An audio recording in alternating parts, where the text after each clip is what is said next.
Robert Plank Show, episode 178 Financial Alchemy. Overcome money limitations and increase your happiness with Morgana Rae.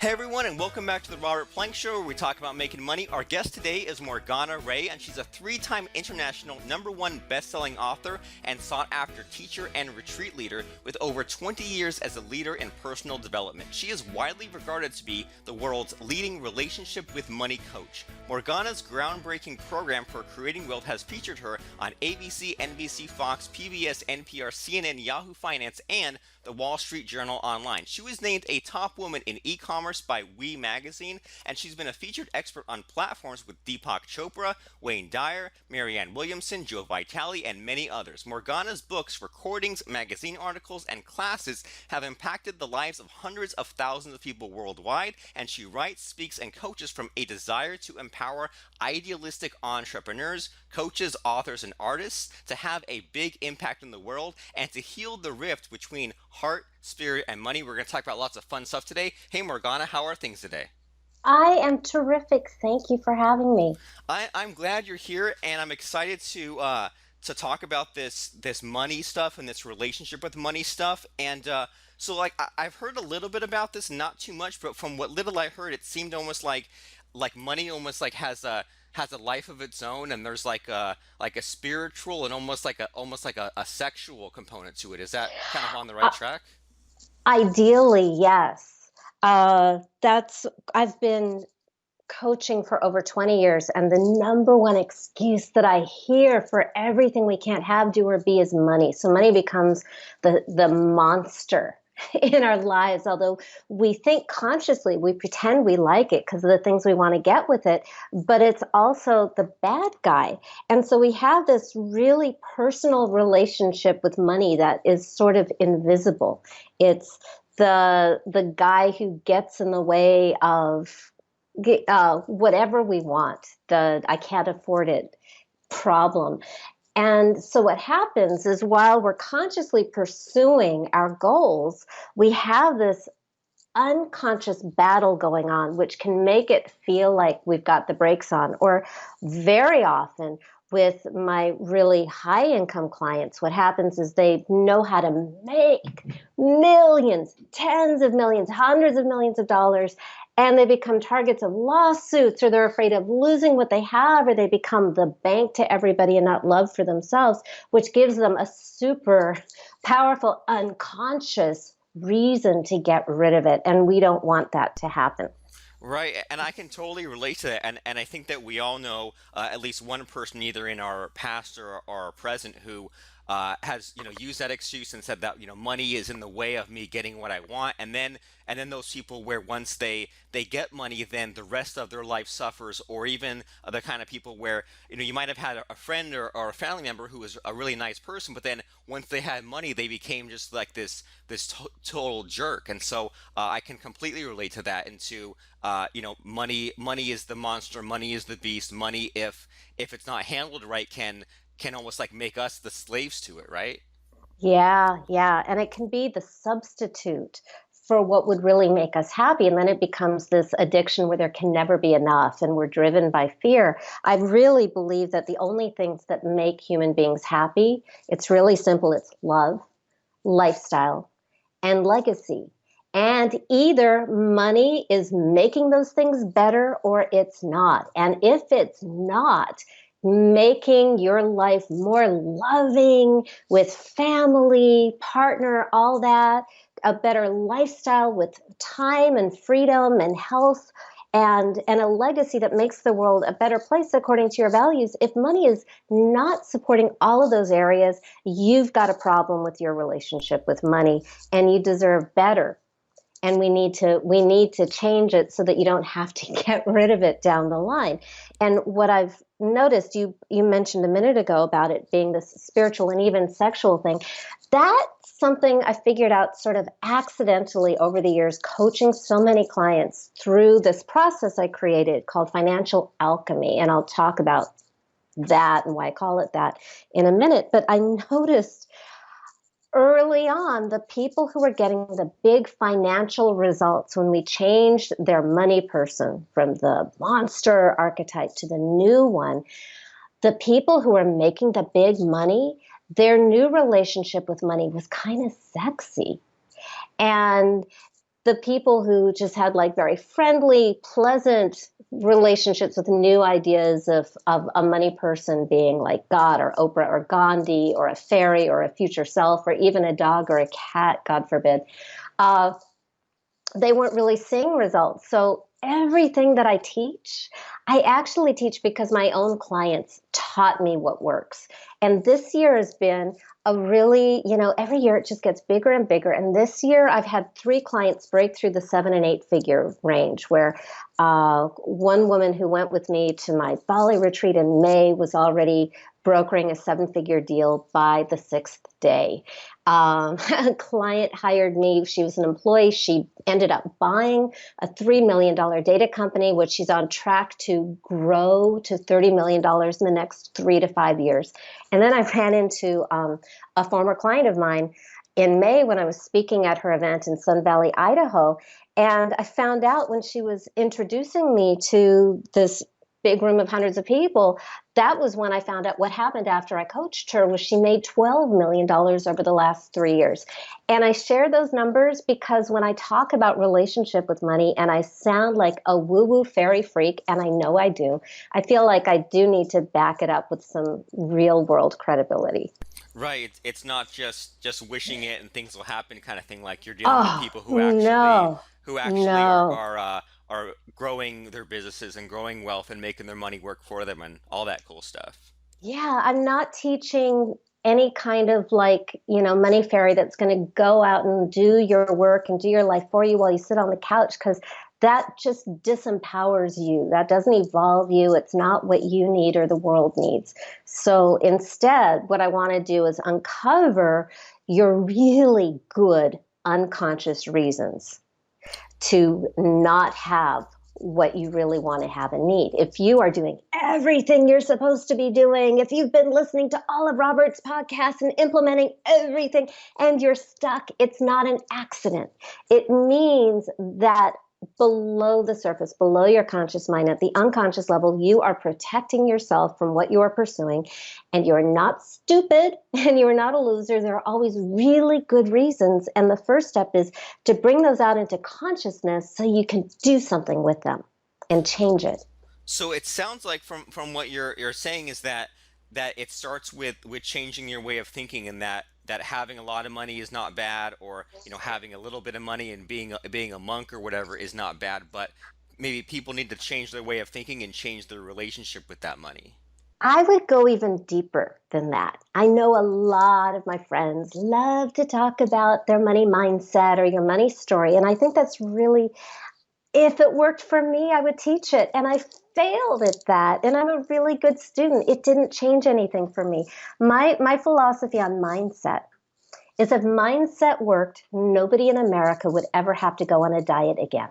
Because we all have the mindset for like how to lose weight, exercise, don't eat the chocolate cake. And the mindset goes out the window the moment our appetite and our desire is stimulated by that chocolate cake. So we need to go a lot deeper than the head and really into our heart and into our body. The thoughts will follow. I promise you, the thoughts will follow. So what I do differently, my weirdness, and I totally believe your wealth is in your weirdness. So here's mine. I had to make money a person. I had to make it very real, just first to discover how I felt about it. When my coach back in beginning of 2003, when I was really in the pits and failing financially despite a roster of movie star coaching clients, which, by the way, is a real accomplishment to be able to fail despite the great website and the marketing and the testimonials and the A-list clientele. And I was still making $100 a month. And I say that with the full desire to impress you with the depth of my failure. Uh, it wasn't until my coach asked me, well, if your money was a person, who would your money be? I instantly saw out of the blue this big, scary, dirty, violent biker who terrified me. And I could see in my mind's eye, if I were at a live event with this guy, I would be having my eye on him all the time to create maximum distance between us. And holy cow, light bulb moment. That was what I was doing with money, and I didn't know it until it became a person, and I could feel with my whole body how I was keeping space between myself and money as if my life depended on it. And I never knew that I felt that way about money at all until that moment. And I also knew there was no way I could have money in my life if that was my money. So I had to get rid of that guy, which becomes a lot easier when it's a person because we human beings have a lot of experience with people. So I know a lot of my friends talk about money as energy, a measure of value, a tool, all of which is true. I just don't know how to have a relationship with energy or a measure of value or a tool. But I do have experience with people. So I got rid of the biker. Yay, which created a new problem. Oh heck, I use stronger language. I don't want to like change the rating on your podcast. Right. And then it's like, oh crap, I just got rid of my only relationship with money. I just rejected money and I live in LA. That's not going to work. So I had to replace the old relationship immediately because it felt like there was a vacuum, a big empty space, and I didn't want another monster to come in. So I thought, well, who would I be willing to have in my life? Who would I want so much that I'd be willing to have this person, even if it was money? And then I saw again, hallelujah for overactive imaginations. I saw this tall, dark, handsome, sweet, clean cut man in a tuxedo holding a bouquet of red flowers who was in love with me, which I got to tell you is really weird, who wanted to woo me. And that just stopped me in my tracks. And I could feel the vulnerability of this person and how I had been hurting him all those years that I was treating him like a monster. And I asked him what he needed from me. By the way, this is important because he needed from me because I have the body, I have the power. Everything is to give you your power back. So I asked him what he needed. And it was very sweet. He said, I need you to love me and stop treating me like a monster. Okay, fair enough. And then we had a conversation. Well, okay, what does that look like? Well, when he woos me, he would bring me people who wanted to hire me. And in the past, I would get all weird cotton mouth stuttering when they asked me what I charged. I know I'm the only one. Your podcast audience is probably way ahead of me. But nevertheless, all of my weird gunk about, I want to be spiritual, I want to be a good person, I don't want to hurt anybody by taking their money, all of that would come up. And that really hurt his feelings. So I promised that next time he brought me a gift, a potential client, I would simply say, thank you, and stop being such an ass. And the next day, 4 people showed up, wanted to hire me, and they hired me at double what I'd ever charged before, and they just kept coming and coming and coming and coming. And when I used to make $100 a month, now I have $100,000 months. And I travel the world with my husband, getting married 100 times in 100 countries because I've got the free time and the resources. Awesome.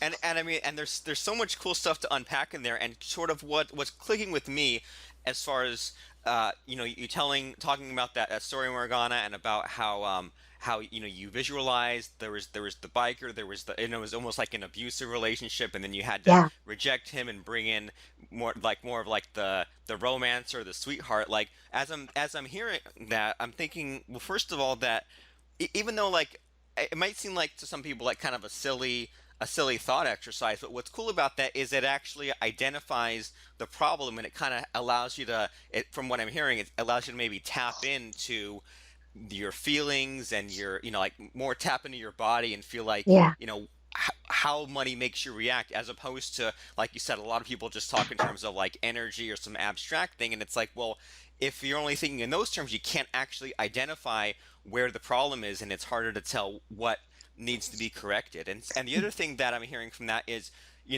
especially the last year or two, I've been a lot more open to more of like the, I guess, like the more spiritual side of stuff. Just, and my attitude lately has been, even if some kind of an exercise seems kind of out there or kind of silly or interesting, I mean, I'm all for trying something new and doing something as just a thought exercise to see where I'm at, just to do this kind Yeah. of kind of sequence. So is this what you're describing here, visualizing or trying to, figure out some kind of what money manifests itself as in your imagination? Is this part of your step-by-step process, and is this part of the financial alchemy stuff and all that? This, it is my signature process. It's like my front door, my pain door is the all the limitation that money causes because money impacts every area of our life. Top reason for divorce. It affects our access to health care, where we live. It even gets in the way of our spirituality and our purpose and all that kind of stuff. So it's, as a life coach, business coach for 20 years, it's a great place to start. Uh, so yeah, my process is 6 steps, and I'll walk you through it. And a really big thing that occurred to me while you were speaking is I believe feelings matter more than thoughts. Now, don't get me wrong. I am a really brainy geek girl. I was a national merit scholar in math and science before I switched to religion in college. Um, and I'm not religious, but I love understanding what people believe. So anyway, step number one, and this is where most people get it wrong. And again, everything that I'm teaching now comes from my own trial and error. Like, I had instant results, and I suddenly was just getting dozens and dozens of clients. And I was not out of the prosperity closet. I was not marketing this at all for 2 more years until I figured out how to make it work for others. And honestly, I was failing just like a lead balloon. They weren't hiring me for this, but I tried out and wonder why it didn't work for them when it worked for me. So I figured some stuff out. The first thing is the root cause. That's step number one, uncovering the root cause of your financial situation is not going to be about money. And that's the biggest surprise. So it's not your money story, it's what money represents. And money really represents your worth, your lovability, and your safety. And here in the United States, your right to exist is really determined by money. It's messed up. But our worth, our self-worth, the way other people value us, and our feelings of our worthiness of love is really huge because our parents were our first money. They housed us, they fed us, they protected us, they clothed us, they told us what we were worth, just like money does later. So love always, always, always is involved with our relationship with money. And then safety.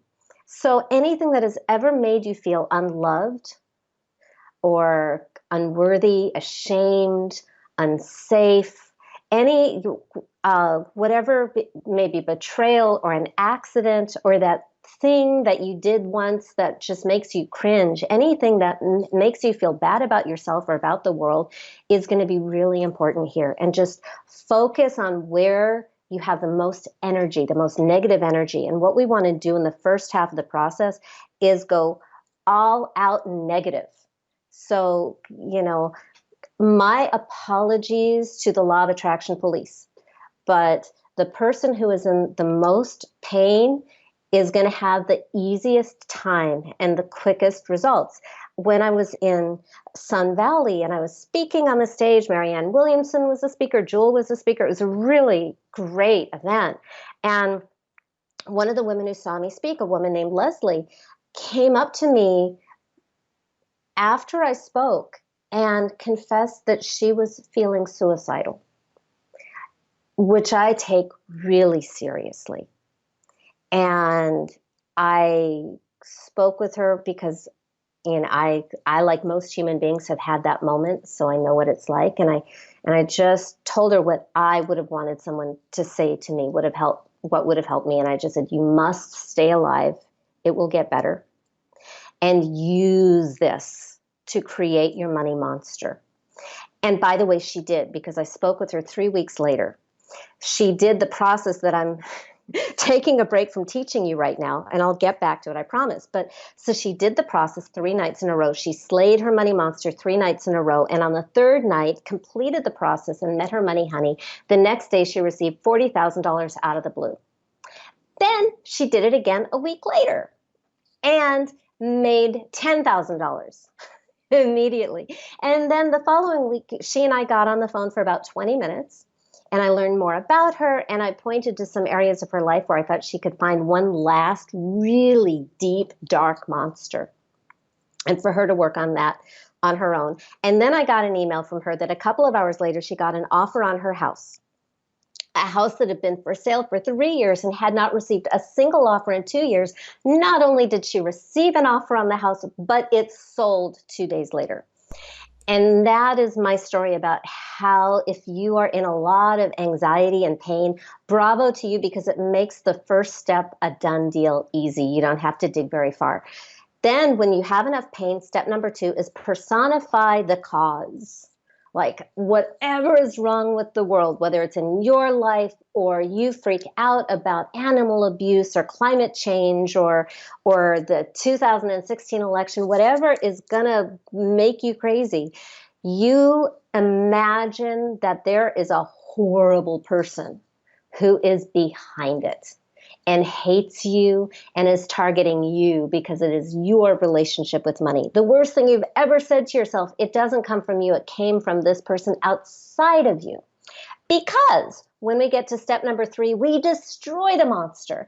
And we are not destroying you, and we are also not destroying your parents. Because I know a lot of people have had pretty monstrous experiences with parents. Not all parents are what they should be. But I will assume I'm not speaking to any parent killers. I just think that it's too hard to believe that you would kill the person who gave you life. So take the pressure off yourself. You don't have to kill your parents. Just imagine there's an even worse person who used your parents to hurt you. And get rid of the monster by any means necessary. The bloodier, the better. Make sure there are no bits left over. And I say this in like my tribe or the light worker, healer, vegans, go bloody, go big. When it's gone, you'll know it. And now, step number 4, you can meet your money honey, because everything that is wrong in the world, everything that has ever been wrong in your life, everything you have ever perceived as wrong in yourself, you put that in the monster and you got rid of it. Kill it, burn it up, maybe melt what's ever left over with sulfuric acid is useful, or a cosmic vacuum cleaner, whatever you prefer. When it's gone and you know it, then you can meet what is left, and all that's left is what is good and what is loving, and it will be this new person. And it works best if the person is a lover, because lovers are equal, lovers are vulnerable, and we are our best selves as human beings when we are loved and in love and loving. You can hear a theme. I like the word love. It turns us on. Men become the heroes that they've always wanted to be.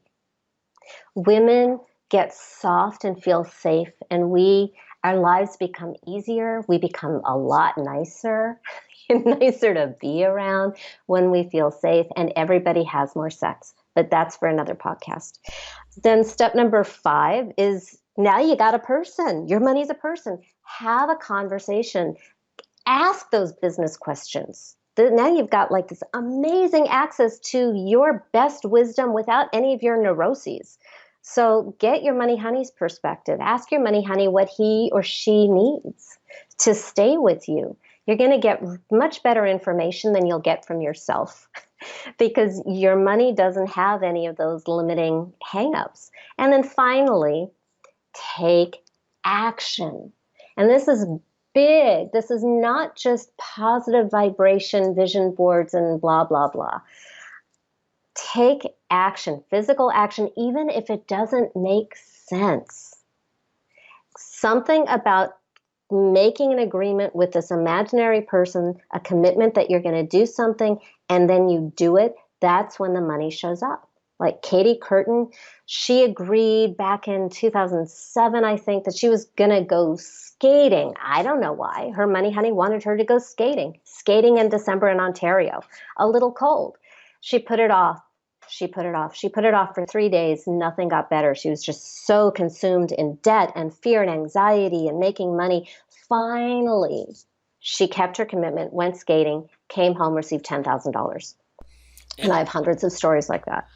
I mean that this is blowing my mind, and it's interesting and almost kind of spooky, and it's making the gears turn in my head, and it's really going pretty deep for me. And this is pretty cool because it's like I think that everyone, even if they're not even fully aware of it, will admit that money has some kind of a bad presence in their life, right? If they just kind of let things go, if things are left unchecked. And so as you're explaining this process, a lot of things are making sense to me, because I mean, I think most people will admit that maybe money's like a big cloud hanging over them, or money is something that's like what's the term, like the monkey on their back, or a lot of people Yeah. will use money in these terms as like this external force that's messing me up. But this whole process of personifying money and actually realizing what it is, and destroying the bad and getting the good. I mean, it seems pretty logical, right? To take it from this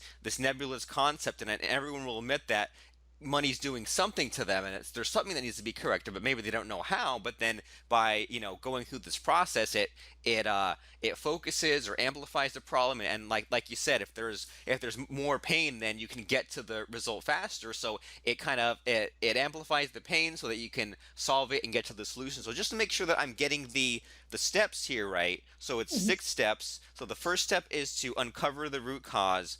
Step two is to personify the cause. Step three As the money is monster, as the right? money monster, and then step three is to destroy that money monster. Right. Step four is to then, now the money monster is gone away, vacuumed up, burned in acid, all that stuff. Now you can meet the new money honey, which if it's like a lover, then that's ideal because they're an equal to you. Yeah. And The then sexier, the more money you're going to make. okay, Simple as cool. that. So it's Yeah. got to be a tall, dark, and handsome man, or a beautiful What woman or something. it really doesn't matter. It's so funny sometimes, like a female client will say, well, he looks like Yanni, but he's a sexy Yanni. It's a lot of fun to me when it's not somebody's conventional type. Oh, and I had this male client years ago. It was so cute. So he is gaga madly in love with his wife. It's one of my favorite things about him, like a genius guy, madly in love with his wife. And now he has this money honey who is physically her opposite. And the wife is interested. Like, he was so cute. He would get back to me on this. The wife was like curious, not threatened at all by this imaginary person. It was like, oh, really? Oh, she's blonde? Yeah. And what is she into? And they started having this kind of sexy competition, which created more intimacy in the relationship. Because one of the things, and I bring this up because it comes up all the time, it's like, but I'm married. How can I have a sexy imaginary friend? Well, your sexy imaginary friend doesn't have a body, but your partner does. And this can be really nice for your partner if you bring that energy to your partner. I don't even know why I went on that tangent, but something you said I think is really important that made me think part of why this process works is because our ideas about what money is and means tends to be very vague. Energy is vague. But a person is specific, and that makes it real. And we get better results the more specific and real we get. Interesting. And yeah, I mean, how can you expect to solve a problem if it's some vague thing? I mean, it makes perfect sense. And then so now that you have that manifestation in your imagination and stuff like that, so now then you can have a conversation with that person and get information. And that's step five. And then step six is to then, now that that imaginary being has a life of their own and is kind of acting on their own in your head, now you can figure out what actions that you can take. That way, it's not just a matter of feeling good and shutting out the outside world. Now you can Right. take those physical actions, like your client with the ice skating, even if those actions don't seem to make sense. It's just all the subconscious stuff at work. Is that right?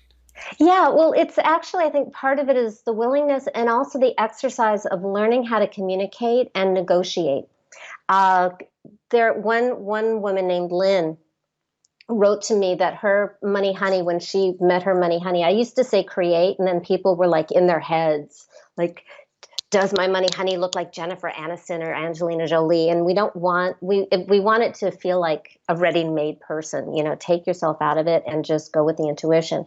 But so this woman, her money honey, showed up in her mind's eye dressed in that white suit of John Travolta in Saturday Night Fever, which is kind of silly. So she kept trying to imagine him wearing something else, but he had such a personality of his own that he kept preferring the white suit. So she gave up and said, okay. And as soon as she said that, I was like, yes. And then this is what he had her do. I mean, sometimes you'll get info from your money honey that makes economic sense, like do your taxes, but sometimes you get something that doesn't make sense. And I just really want to make sure that you're getting a really good connection. So her money honey told her to transfer money from one bank account to another, which honestly doesn't do anything. Her situation was she was owed all this money by all these clients, and she kept invoicing and they weren't paying, and she wasn't going to be able to make payroll that week, and she was all freaked out. So she did this process and got her money honey, and he told her to transfer money the next day, which again made no sense. By the way, it's not that I'm for things that don't make sense. I'm just for taking action anyway. So the next morning, she went to the bank, she transferred the money, got in her car, turned on the radio, and it was the Bee Gees from Saturday Night Fever, which is kind of funny considering her money honey looks like John Travolta in the white suit. On her way back to the office, she stops to pick up coffee for everybody, and she's standing in line and she's checking her smartphone the way we all do now. And she sees she got an email from a client who had been invoiced that day, who was not due to pay for another 45 days. And he emailed her that he was wiring the full amount, tens of thousands of dollars that day.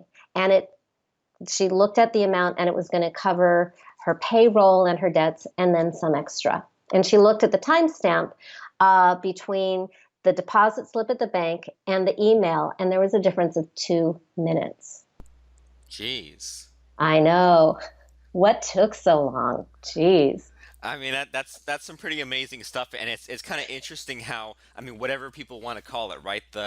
If destiny's at play, or if it's just a coincidence, or it's once you are ready to accept what's coming your way, then it kind of falls into place. And I mean, so there's all these cool, steps and all these cool case studies that we talked about, and we've dipped our toe in the water a little bit. But I mean, I kind of want to switch gears a little bit here and talk about you and what you do, because I mean, you talked about this financial alchemy thing, and you've talked about these clients you have. So can you tell us about like what you have out there, like books and websites, and Yeah. also about this coaching thing you do as well? Sure. Mostly I have books and digital products. My book, Financial Alchemy 12 Months of Magic and Manifestation, went to number one in 4 countries, including Germany, even though it's only English, and then number two and three in France and Italy, go figure, and all categories in the US. And that is, to me, the ideal place to start. I have one of my private clients started with the book and had her first $250,000 sales month doing the exercise on her own. And then she hired me. So, and I was thrilled. I was like, great, we know my stuff works on you. Um, so at my website, if you go to morganarae.com, you'll find a 4-part introductory video series opt-in at the top. I also have an assessment at doesmoneyloveyou.com, and tons of free content, and also my VIP list newsletter, all for free. And that's a good place to start. If you're only going to get one product to begin with, I think that my book, Financial Alchemy, is really the best place to start. And if you're one of those people who wants to work with me, then you'll find a link on my website on coaching and mentoring with options on how we can work together. I have been coaching men for 20 years. I love men. I even married one. So everything I do is co-ed except my goddess retreats in Bali for obvious reasons. Right. Goddess, that's the hint. So yeah, I really believe people enter at different places with different needs, and I want to be able to serve people wherever they are. Perfect and awesome. So just to recap and just to make sure that everyone has all those links and all those things. So the place where everyone should start is by getting the book called Financial Alchemy. And then if they like the book or after they continue on from that, they should check out your site at morganaray.com. And that is I MORG. Oh, what's that? I would actually say start at the site, get Okay. the free videos, and also if you go to the number one on Amazon page, it's on the menu on my website at morganaray.com. And if you'll find links to Amazon, to my book on Amazon on that page. But the reason I'm mentioning it is then if you come back to that page and you enter your receipt number there, you get a secret bonus that the people who go first to Amazon don't know about. There's a free audio class that is embedded in the book for everybody because it grows my list, obviously. But for people who go through my website and come back and know about this, there's also a 2-hour Q&A call that I did when I had my book launch. And that's where things get really nitty gritty. The questions people have when they try to do it themselves and they get stuck. That's where the really juicy stuff comes up. So don't don't cheat yourself out of the 2-hour Q&A recording and come back and enter your receipt number there. And oh, also I have my Money Honey app at wait for it, moneyhoneyapp.com, Who would have where thought, right? crazy, isn't it? Where my baby podcast, because I don't have hundreds like Mr. Robert Plank yet. I'm maybe at like 50 or something, but my podcasts and articles just go to people. It's a way to, cut down on your emails. So I created an app. And yeah, so go to morganaray.com, get my book, browse around, do whatever you like with the quiz or the blog articles, and get the app. Awesome. So lots of cool resources there. So everyone listening, I mean, if you're driving in the car, how about you pull the car over and write down some of these links? If you're near a computer, near a phone, I mean, just type it in. I mean, because if you wait, I mean, you're gonna get distracted. Something else will come up, and you won't actually open up the tab that you need to open up right now to change your life. So morganaray.com, MORGANARAE.com. That gets you to the coaching link. That gets you to the book, so you can put in your receipt number and get your secret bonus on top of the very generous audio bonus that's already in there. DoesMoneyLoveYou.com and MoneyHoneyApp.com. So all places that everyone should go and check out immediately, if not sooner. So Morgana, I really appreciate your message and just your unique take on all those things, and I want to thank you so much for stopping by the show today. Thank you, Robert. Subscribe to the show at robertplank.com/iTunes to make sure you never miss